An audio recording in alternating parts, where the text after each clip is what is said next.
course, is our resident numbers cruncher, friend of the program, Alex Fast. What's going on, Alex? It's good to see you, Rob. It is it's a good day to be an Orioles fan. I gotta say, it's a pretty good day. It's a great day to be an Orioles fan. Now, Basallo, we saw him up in Boston. He made some adjustments at the plate.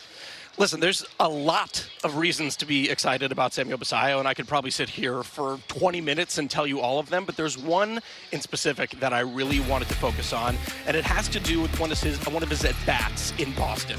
So we're seeing here right now Dustin May attacking him, right? He has a few sweepers, a few four-seamers, but finally he gets him in a 1-2 count, and he elevates a four-seamer against him. When I'm watching this, I'm thinking, okay, he swung and missed. He's 21 years old. It is very difficult to try and get high heat.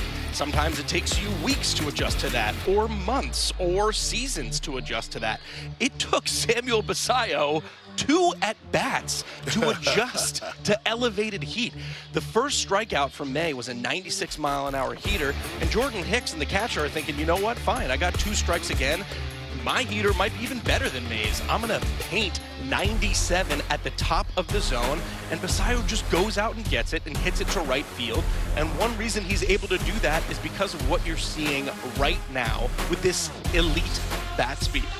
It's not been a large sample for him, but the good thing about bat speed is it actually stabilizes really quick. We don't need a lot of swings. So from 25 swings or around that, which is what Basallo has right now, we can tell that he has elite bat speed. Is that a good thing to have? Yes, it very much is. You saw some of the names on that list: Giancarlo Stanton, O'Neal Cruz, Junior Caminero. When you have that bat speed, it usually comes with a lot of power. The one thing that we didn't show that makes that graphic even more exciting to me is his swing length is actually shorter than all of those guys. Guys like Giancarlo Stanton, they can have a little bit of a hole in their swing, right? Yeah. They're either going to hit it 450 feet or they're going to swing and miss because their swing length is a little bit longer.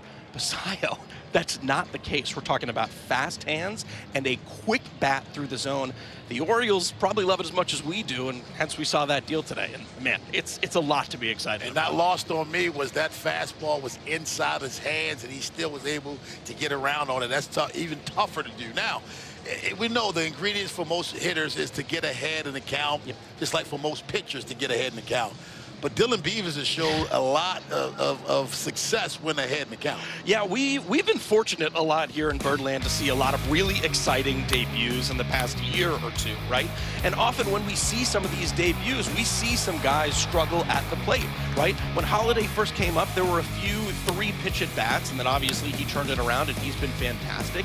Beavers has completely shocked me with how well he has been able to adjust early on. As we just saw, nearly 50% of the pitches that he has seen so far this year have been when he is ahead in the count. That leads the league, and yeah, that's probably going to go down a little bit as we get a larger sample size, but what that says to me about Beavers is the moment isn't really too big for him. This is such an intimidating thing to be able to do, to kind of accomplish your hopes and dreams at 24 years old, so it makes sense for you to come up and struggle while you get your bearings. We haven't seen that with Beavers. His chase rate is elite. He is not swinging at pitches outside of the zone. His walk rate so far has been elite, and as a result, he gets in these competitive counts, and we see what happens. We saw that home run last night. It was absolutely majestic. Bomb. Yeah, absolutely. The other day, I think it was Tuesday, up in Boston, I went over to Dietrich Enz's locker, and I said to him, I don't know a whole lot about you in terms of what you did before you got here, but since you've been here, you've been filthy. Yeah. Absolutely filthy. What do you know about Dietrich Enz? Yeah, I mean, there are 2 pitches for him that have been absolutely fantastic, and that is the 4-seamer and the changeup. If we are looking at chase rate, which is how often you are going to get a swing outside of the zone, Enz's 4-seamer leads all of baseball. And actually right behind him is his friend Rico Garcia in the bullpen. And that's exactly what you want to get from a 4-seamer, right? The ability to elevate up out of the zone, do it effortlessly, and be able to get those swings and misses.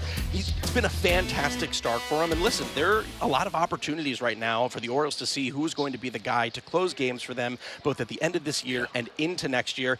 And he has an audition right now, and it seems like he's nailing it so far. The only downside when it comes to ends is that John Means is no longer here, and we can't hear Kevin Brown say it's a means to an end. That's the only thing I can think of right now.